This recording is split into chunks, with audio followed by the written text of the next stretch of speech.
Ladies and gentlemen, again, I just want to thank you to one of our Trilogy productions, Martinsville. Again, just so grateful seeing all of you. I know many of you have supported us over the years. No, Trilogy now, you know, is in its 18th year. So, most of you in these past 18 years, we've seen your smiling faces there all our production. So again, we just want to thank you. And first of all, I just wanted to just thank you for supporting us also over these past 18 years. Martinsville City. This is a case that happened in 1949, and there are some things that Trilogy would like to try to present its way for you to see what happened in that year. So we have one of our great attorneys here. Mr. Keith Hart is one of our outstanding board members, and he's going to start us off and just give us some insight about this case and some of the things that I know we've all read about it, and talked about it, but he's just going to start us off and just give us a little insight about the Martinsville system. Mr. Keith Hart. Thank you. As a student of history, there are great events that have occurred throughout time. Some are memorialized by schools, statues, holidays. But there are some great events that have happened in history and have been forgotten. A good perfect example is Juneteenth. Until recently, no one, I won't say no one, but a lot of people do not even understand the significance of that holiday. But let me give you another example. Does anybody know an individual named Claudette Colvin? Does that name ring a bell to you? Let me tell you. Montgomery, Alabama. Claudette Colvin was a 15-year-old student who got on a bus in Montgomery, and she refused to go to the back of the bus. She was handcuffed, she was arrested, and that significantly began the Montgomery boycott. Now, why don't you know about her? Because of her age. They felt, they were talking about the civil rights leaders, felt like they needed somebody older and could stand the pressure and distinction of being first. Here comes Rosa Parks. She did the same thing after Claudette Colvin, and now she has a footnote in history as a significant linchpin to the Montgomery boycott. Well, the Martinsville 7 followed that category too. You've heard about the Scottsboro Boys. You've heard about the Tuskegee experiment. You've also heard about the Central Park 5. But the Martinsville 7 got lost in the annals of history. Let me read you the names. Frank Hairston, age 20. Booker Milner, age 22. Howard Lee Hairston, age 20. James Luther Hairston, age 22. John Clayton Taylor, age 23. Francis DeSales Grayson, age 38. Joe Henry Hampton, age 21. Those are the Martinsville 7. Lost in history.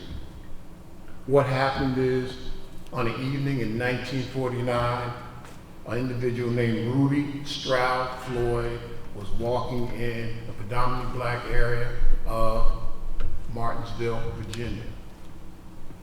She reported that she was raped. And originally she said she was raped by 13 black male individuals. They immediately arrested Frank Hairston and Booker Milner. They forced confessions out of them, and they arrested the other 5 also. They were arrested and tried, each one individually. Okay? They all were given trials based upon confessions that they made. But if anybody knows about the process, the way that they got confessions back then, I would admit to shooting Abraham Lincoln. Having said that, they all had a trial. They were all convicted. They were all sentenced to death. Now, what did the trial entail in those days? The trial lasted for 1 day. Most of the juries were out for 2 hours. They eliminated any black jurors from being on the jury. And they were all, like I said, convicted. It took them 2 years because what happened is that individuals started protesting. They had marches in front of the White House, letters to all elected officials, to the president, to everybody they could think of, NAACP, individuals, civil rights leaders from all over the country, from all over the world actually, to try to intercede on their behalf and delay the execution. It was delayed for 2 years, but eventually they were all executed. They were given the electric chair. And like I said, they blended into history.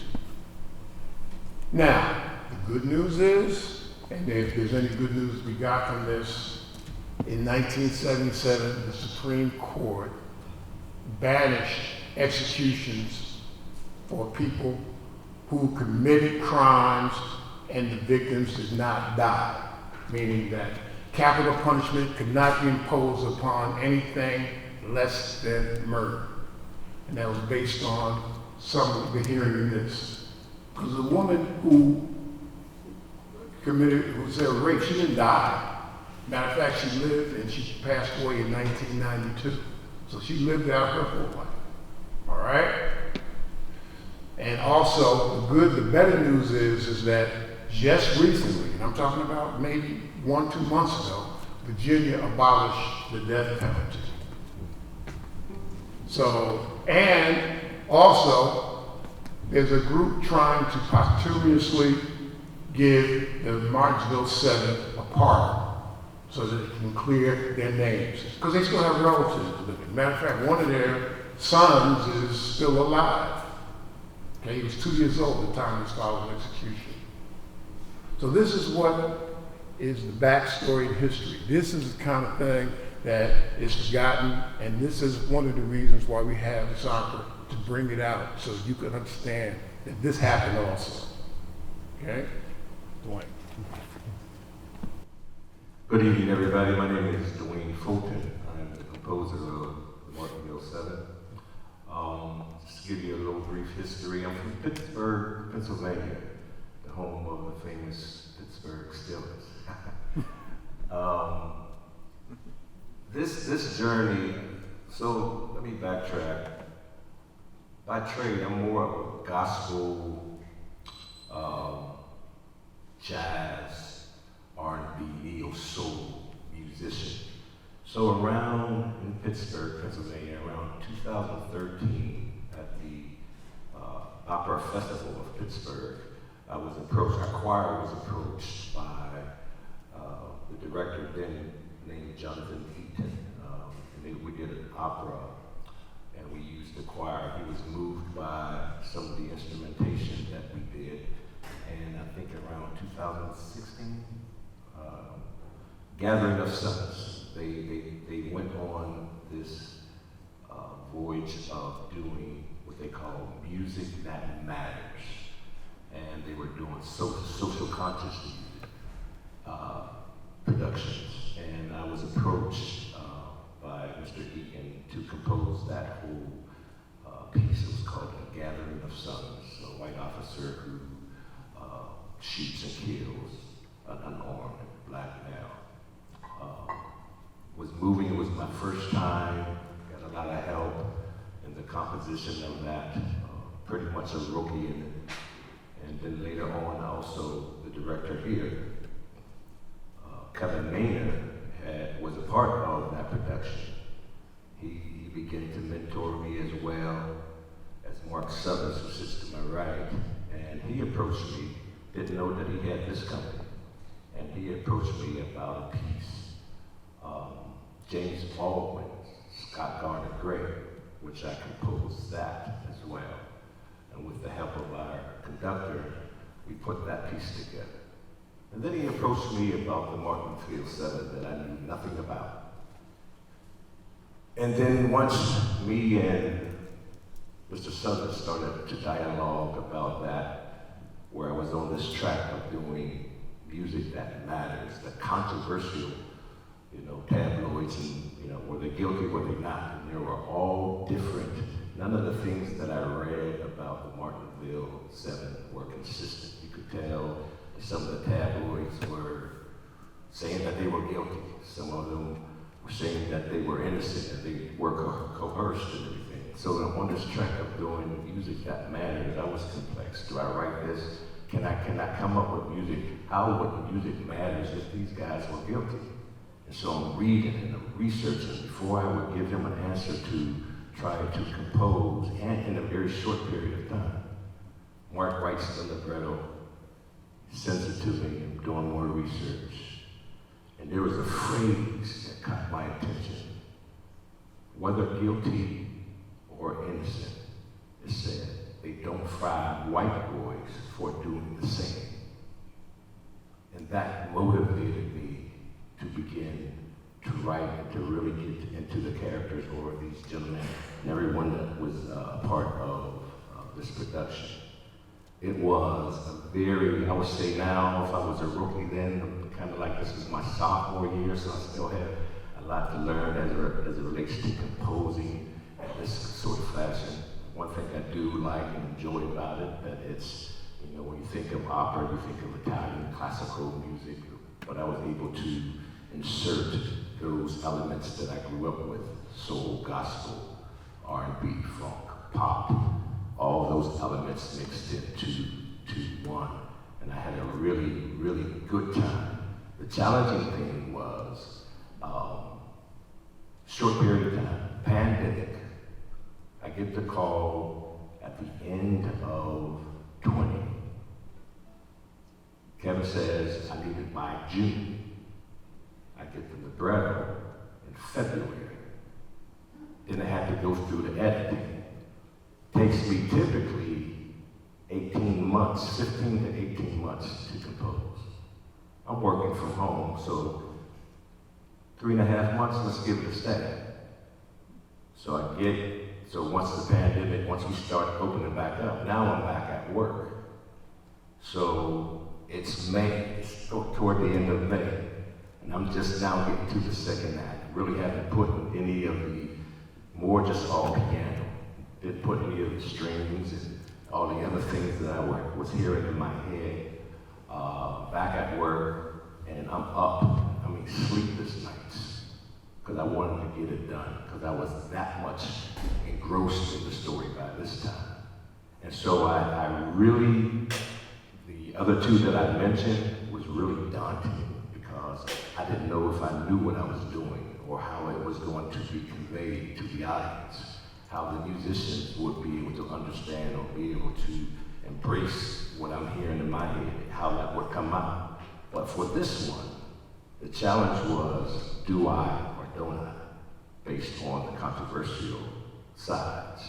And then toward the end, I just began to really embrace what these guys must have gone through. And so sounds and melodies and things of that nature just start becoming rapid.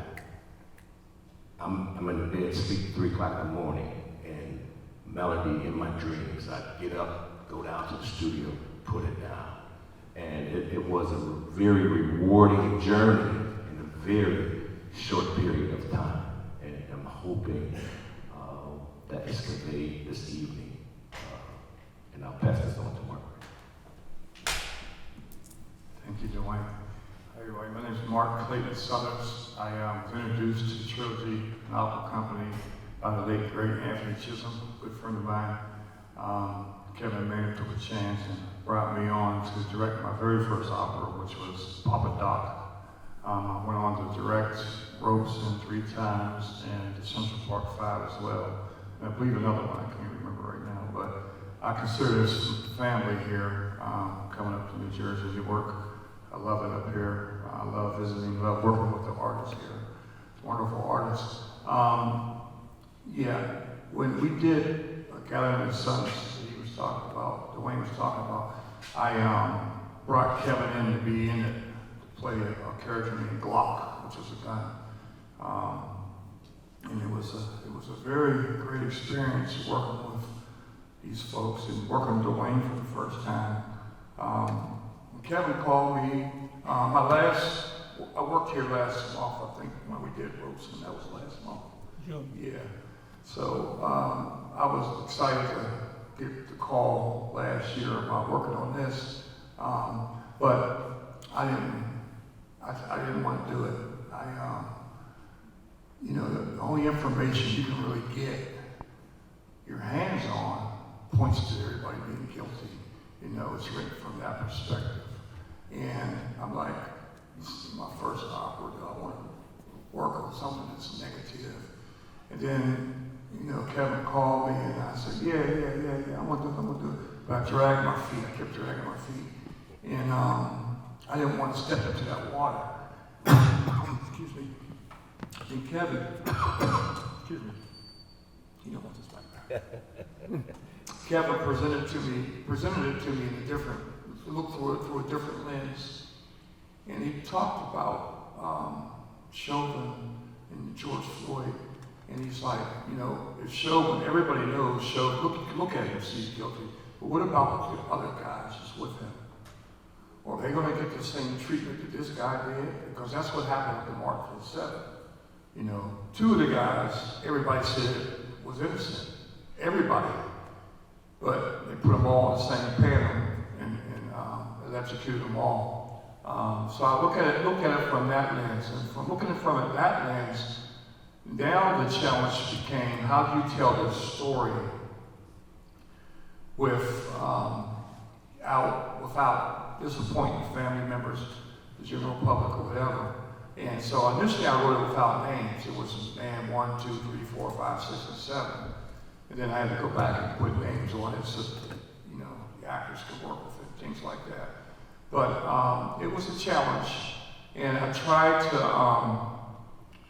to stay away from the super negativity that was surrounding it and deal with these people as individuals. And when I write for characters, I try to put myself in their position and how they're feeling and what kind of emotions are running through them.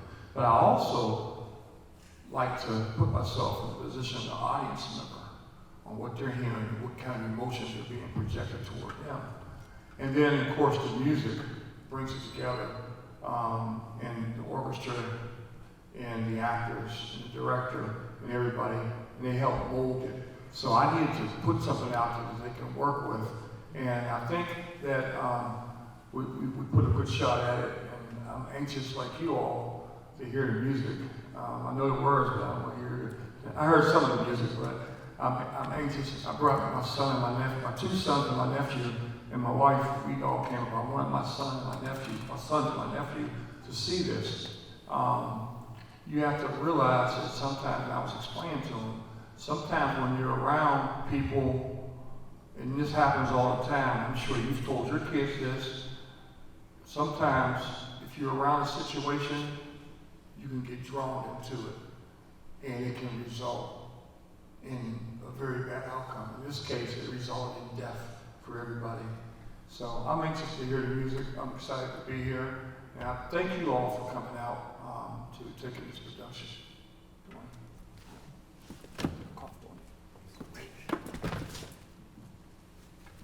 I thank you, Keith, Dwayne, and Mark, just for giving us some insight for this opera. And for some of the things that happened, we all know what, kind of realize what happened, but sometimes when we want to set it to music, we get a better perspective now from what you told us all about it. And so thank you, to the 3 of you, for bringing this out to us. So at this particular time, I know all of you are waiting for the Martinsville 7. So this time, we're going to turn it over to Mr. Julius Williams and the Martinsville 7 at this particular time. Thank you.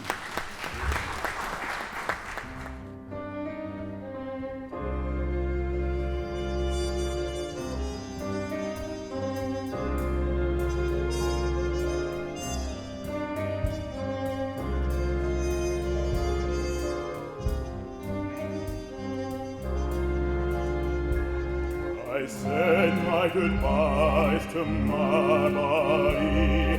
I said goodbye to my body.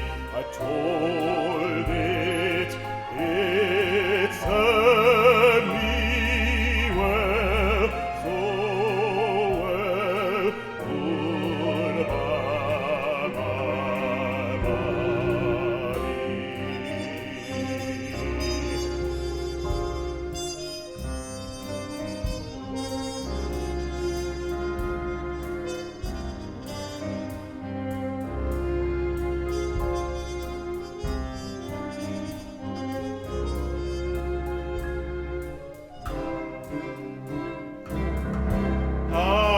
Hoping for someone to pray for me. I once was a good man, but I went astray, you see. I was hoping and hoping that they prayed for me. Someone a little closer to the Lord, you see. But then that day turned to night without the governor's call. In that darkness that it didn't matter no more. In my heart, I knew it was time to die. So I said my last prayer. I ate my last supper. There was no wine for drinking, no cot for sleeping. They marched me down that hall. Yeah, they marched me down that hall. That hall.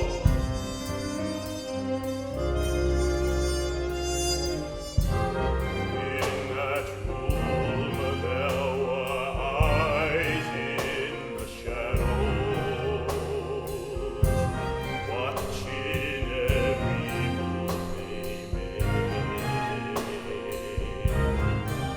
They put that sack on my head, now everything is black. A man shouldn't die this way. It was worse than being hanged. And whatever they gave me, it didn't work. When they flipped that switch, it grabbed my body, held it down in pain.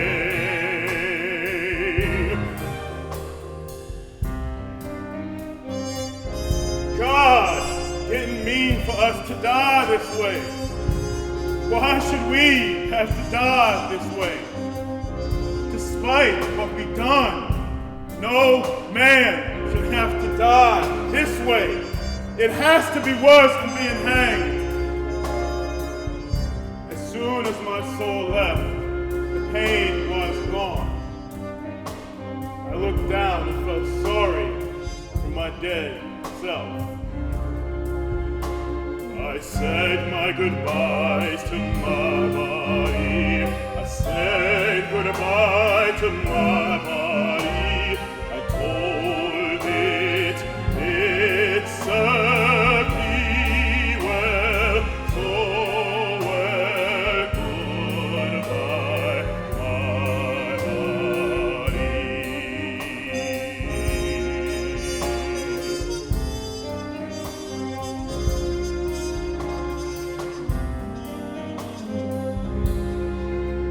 And I hope I don't end up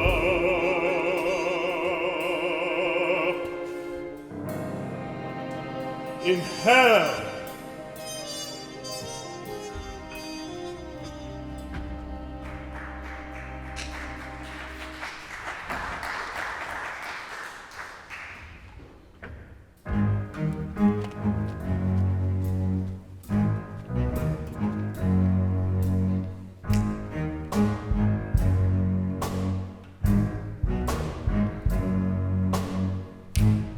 I, Judge Kenneth C. Whittle, of the Martinsville Circuit Court, sentence you 7 Negroes of Martinsville, Virginia, to death by way of the electric chair for the rape of one Ruby Stroud Floyd on the evening of January 8th, 1949.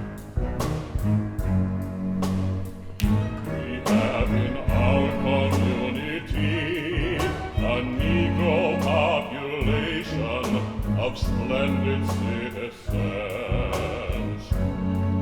But you 7 have let them down. Your drunken behavior has led to this. Let this sentence be a firm reminder that justice will be served by the guilty.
I was a caring person, standing beside those who were mean.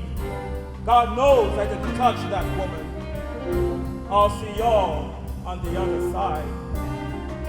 She wanted it, but she'll stick to her lie, even as they pull that switch and let us all fry.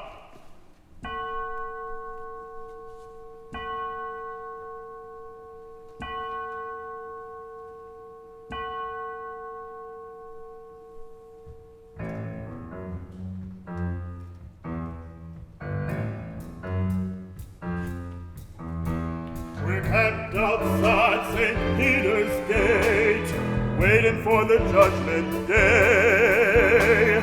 It's coming soon, but will it be fair? No, nothing's fair.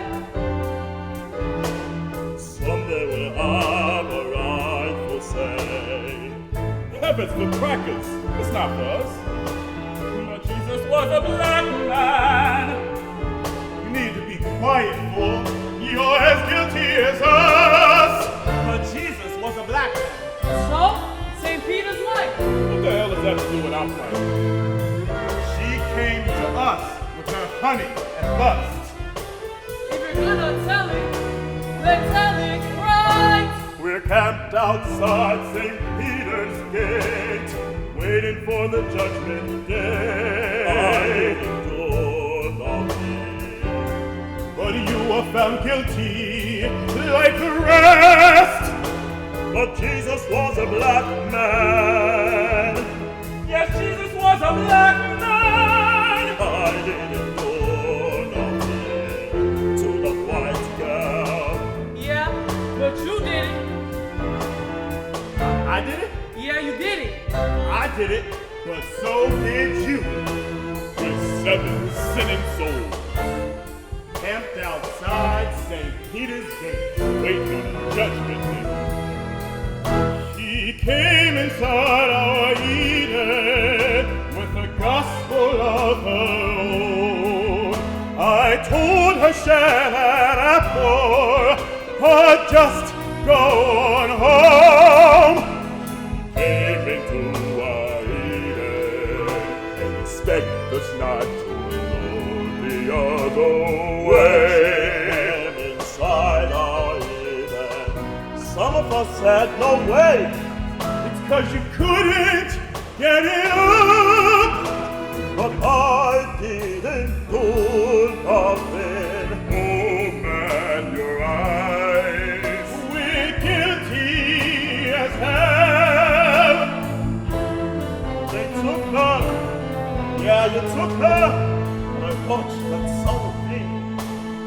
People down there are praying for Our us. prayers won't do no good, They're praying for our souls. but it won't do no good, no. Maybe not for you, but for me. But Jesus was a black man. Then let them keep on praying. You made us look bad walking your evil ways. But you could have walked away like we did. But you couldn't resist. It was warm. You should have got in there. But what's it worth dying for? Whoa! What's it worth dying for? Whoa! But what's it worth dying for? Whoa!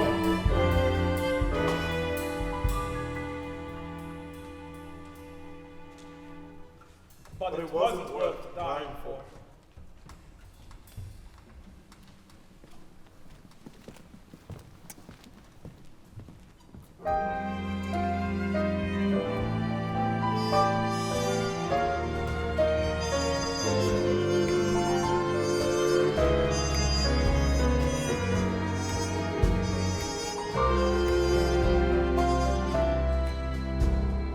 She comes to me in my dreams every night.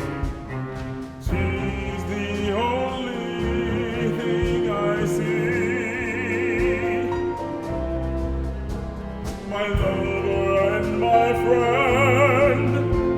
She smiles and takes me in, laying in the garden of Eden. Her white body against my black body. No one around but the birds and nature, warm and beautiful. In my dream it was, laying in the garden of Eden. In the garden of Eden, just the two of us lay.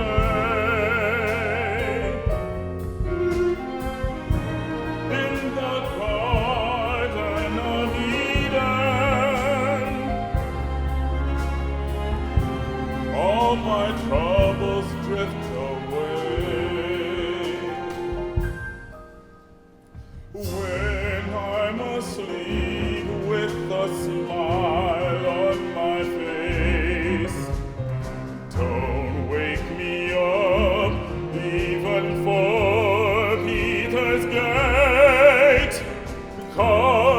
in my mind, I'm way back in time, laying in the Garden of Eden.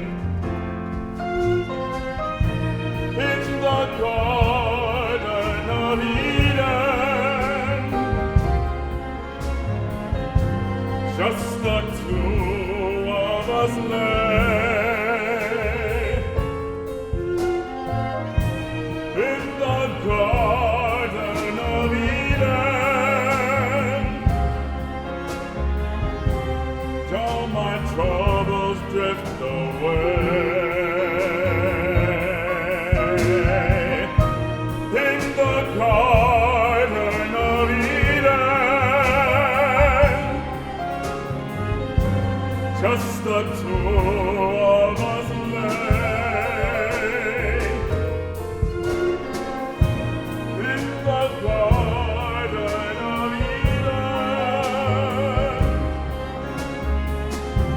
all my troubles drift away.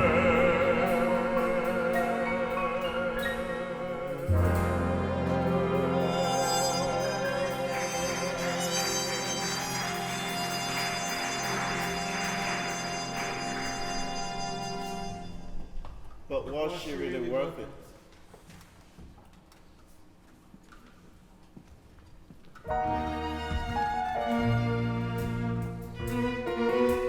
The clouds are opening. Look, we can see what's going on. Look at all those crackers beating back the blacks. Send them all to jail so they can go to hell. They treat us like animals each and every day. Justice is just for them, but we never have a say. Look at all those crackers with their whips and their guns. They could care less about us. They murder father and sons. To them, we're not human, at least in their eyes. We pray to the same God above, and still they do despise. We'll never get relief on this earth. We must wait until Judgment Day. For if there's a heaven up there for our race, then hell must be this place. Look, there are black people on the streets. Dogs are biting them. Or the horses are knocking us down.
Necessary trouble.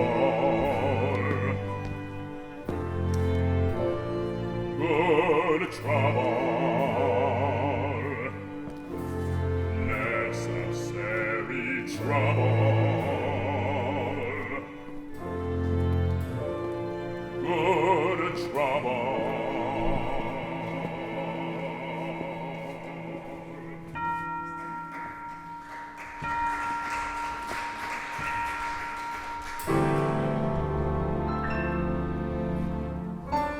She came inside our Eden, collecting what was due, tempted our kings with books and things, direct their minds into the woods, and enchantress she was from the beginning. Their eyes not so big, they should have walked away. How could they? They were under her spell. Then it served them well. It didn't matter, their minds were filled with sin. Should have walked away. She kept in their minds, we know this well. Should have walked away. They locked them up and threw away the key before them. I know they're lost just through their lives away. They came inside my paradise. It was such a great scene. Should have shut your legs, don't let them in with all your sin. I didn't live with them in. You lie, you lie, you lie, you lie. They waded in my waters and left their sea behind. How could they? How could they? You lie, you lie. They forced themselves upon me, and guilty of this crime. How could they? They raped me. If only them that lie.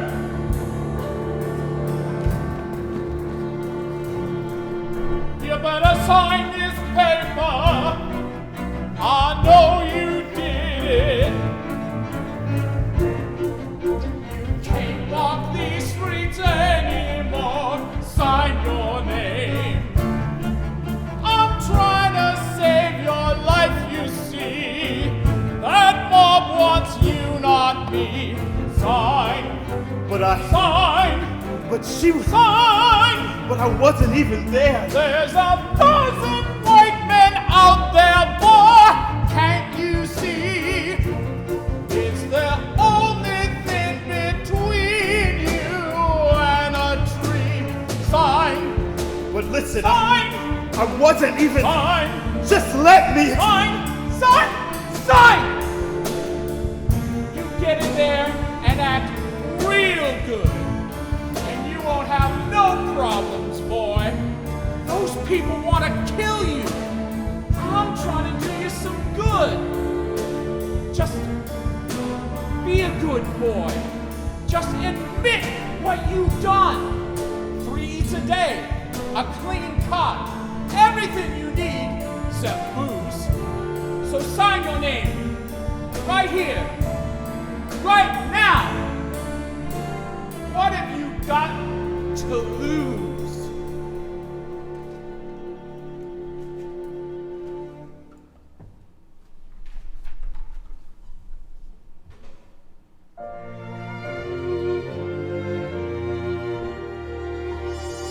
The clouds are opening. I can see land again. There are black people in the streets.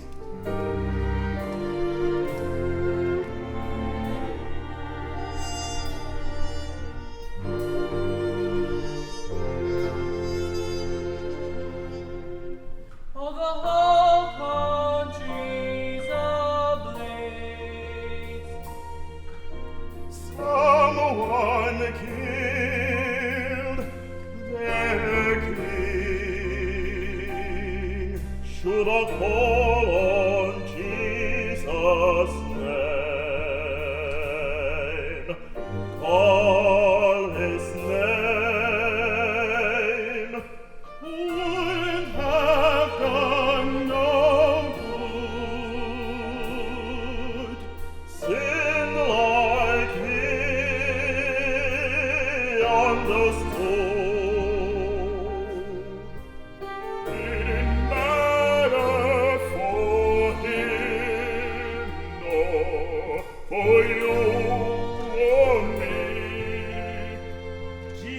black man. He understood his plight. It'll make no difference if St. Peter's white. Memphis, staying at Lorraine, I knew this day would come. I was aflame for civil rights. I had to be. America wasn't ready, so they shot and killed our king, who were not ready for their equal rights. The old South will not change, won't give up the fight. Over was a mean one, just as mean as he could be.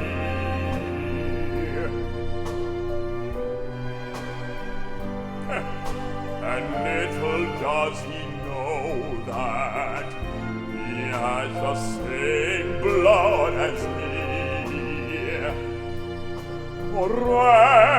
Return our children and country are in such pain. I know their hearts are hurting, for their king has been slain.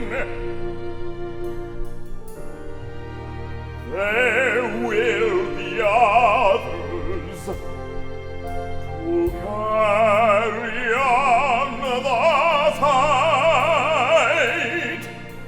Don't stop marching, protest, praying for our equal rights. My America, extinguished my flame as I stood on that balcony in Memphis at the Lorraine. The death of our king.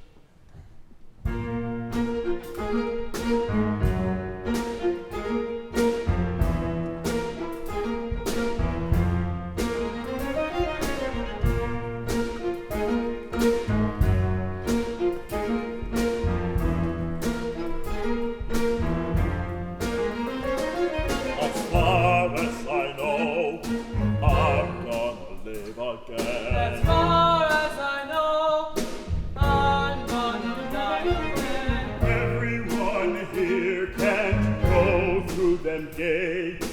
Some gonna make it, And some gonna die. But we gotta wait for the judgment day. Peter don't talk to no sinners, don't have no time for no sinners. If his book don't guide your name, don't go down in flames. 'Cause he don't mess with sinners. I should've never signed that damn paper. They had nothing on me.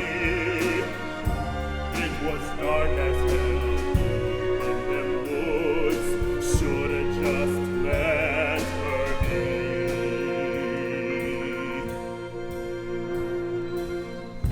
But temptation strong, it took over me.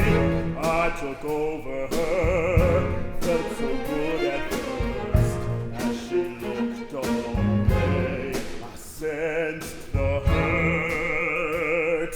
Shoulda never signed that damn paper. Was it nothing special? Just another release. Forbidden fruit it was. Then why did you come? I did Not know what to do, you went along just because.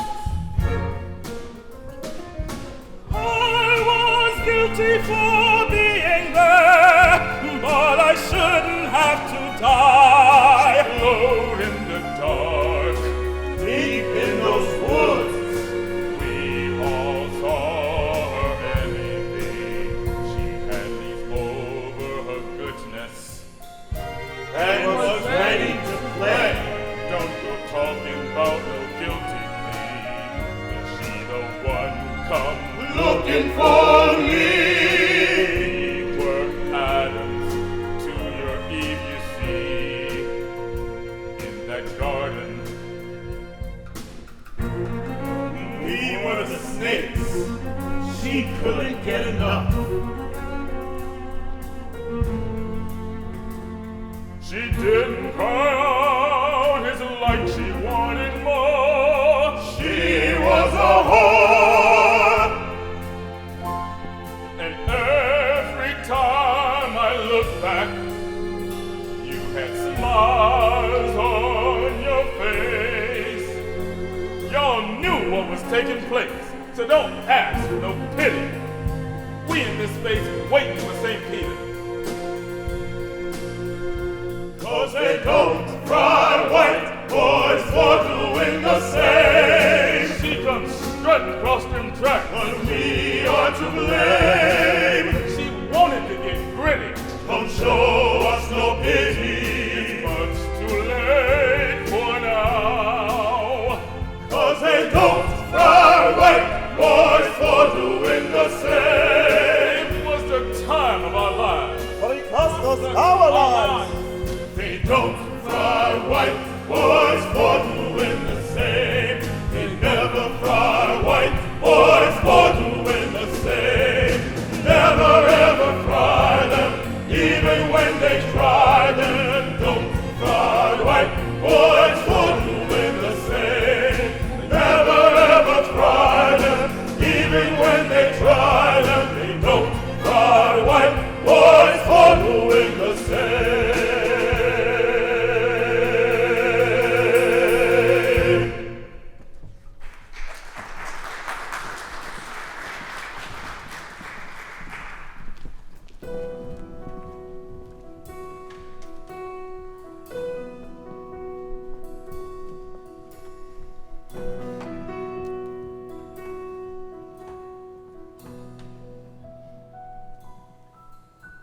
I dream about you every night.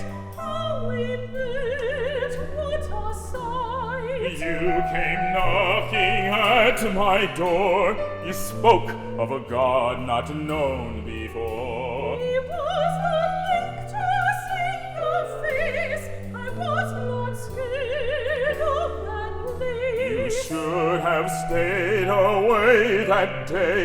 You did me wrong, what can I say? You brought your friends.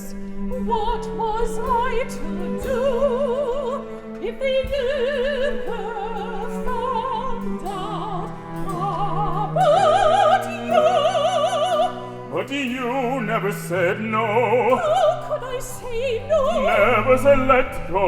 How could I say so? I thought you wanted all of us. Only you thought you knew. How could I? Only you. How could I? Love was doomed. From the beginning, Love was doomed. all along, I wanted you. heaven and earth, they stood still.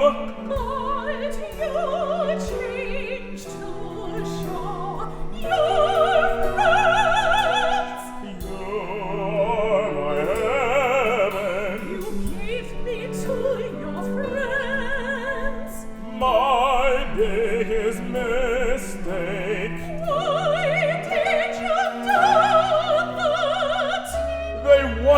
see what made me smile.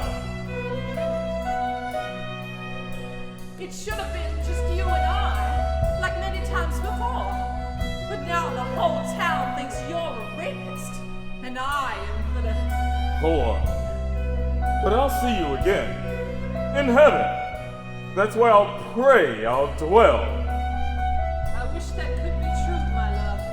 But we may both end up in Hell.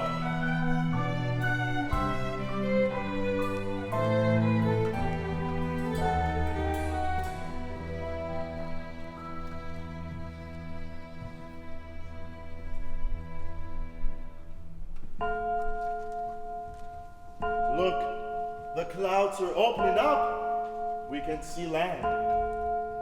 There's black people in the streets once more. This time, many whites are with them. I wonder what happened now.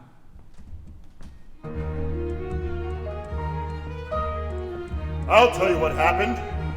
That cop kneeled on me till I died. I pleaded for him to get off my neck, but he just didn't listen to me. I said loudly that I couldn't breathe, but it just didn't matter to him.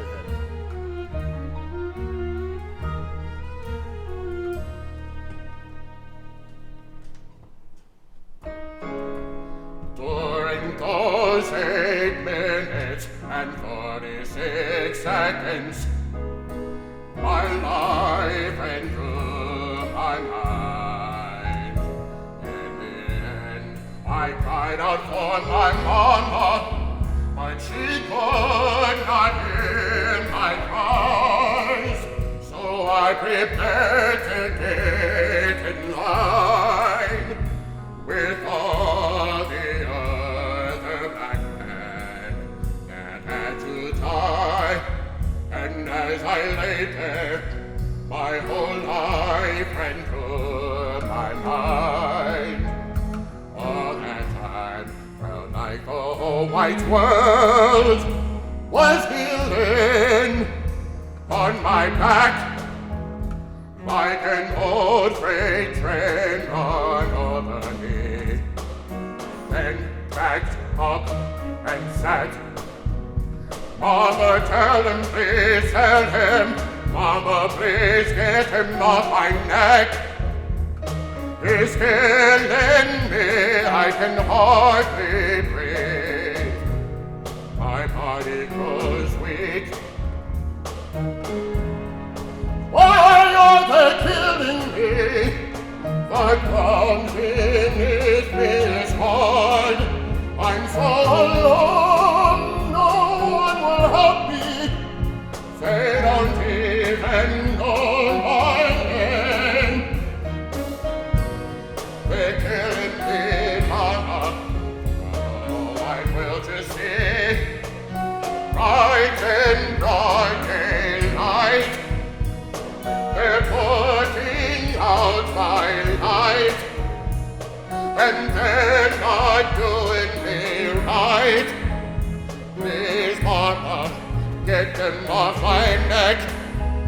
Please, Mama, I am no reject. Please, Mama, get them off my neck. Please, Mama, I need to know. I know who I am. I'm a man.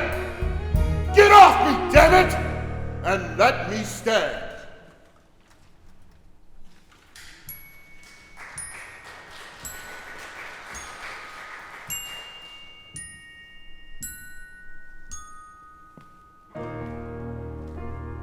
Shoulda called Jesus, 'cause Mama can't stop that train.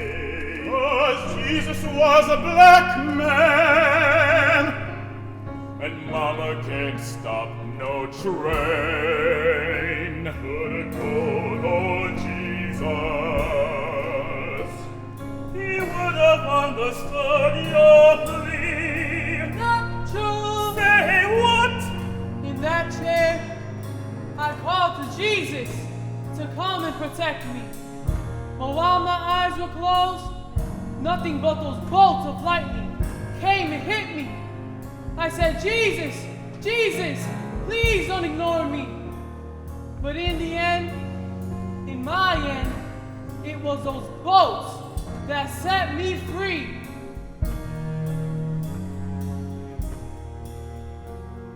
Look, the gates are opening. It's judgment day is here.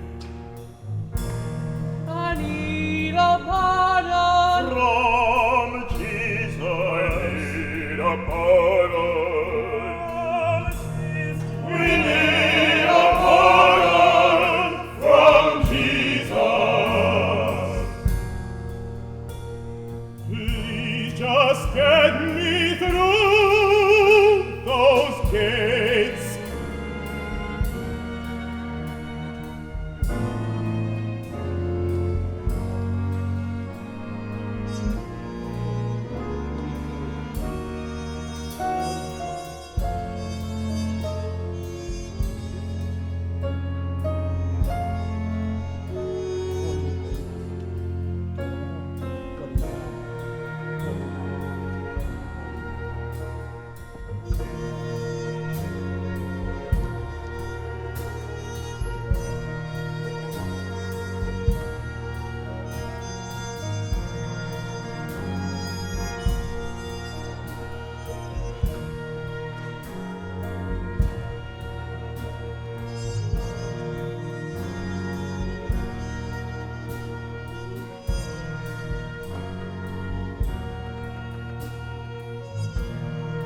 Ladies and gentlemen, Mr. Dwayne Foley.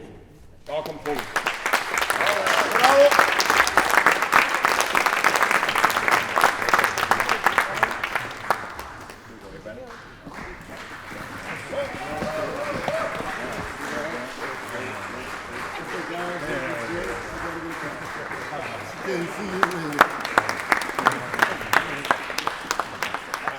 Ladies and gentlemen, thank you so much for coming out. You see, we are practicing safe art. We have spread you out all over the place. I'm so sorry, but I'm not sorry. Because I want to make sure that our audiences are well and that we take care of them. Where are you going? Don't leave the stage when I'm talking. Come back out here. Come back out. Come back out. It's all about you all. Don't leave the stage. Ladies and gentlemen, I'm so proud of this cast. I'm telling you, this was a tough booger. Where are they at? Come out here. Don't leave me out here snaggletooth. Everybody out on the stage. Listen, this was a tough one. Because we had to juggle our schedules because of the pandemic. People coming from New York, Boston, Philadelphia, Pittsburgh, wherever they were coming from. And a lot of times they were late. And it was frustrating and so forth. But we made it. We made it. Yeah. Yeah. Right? Yeah.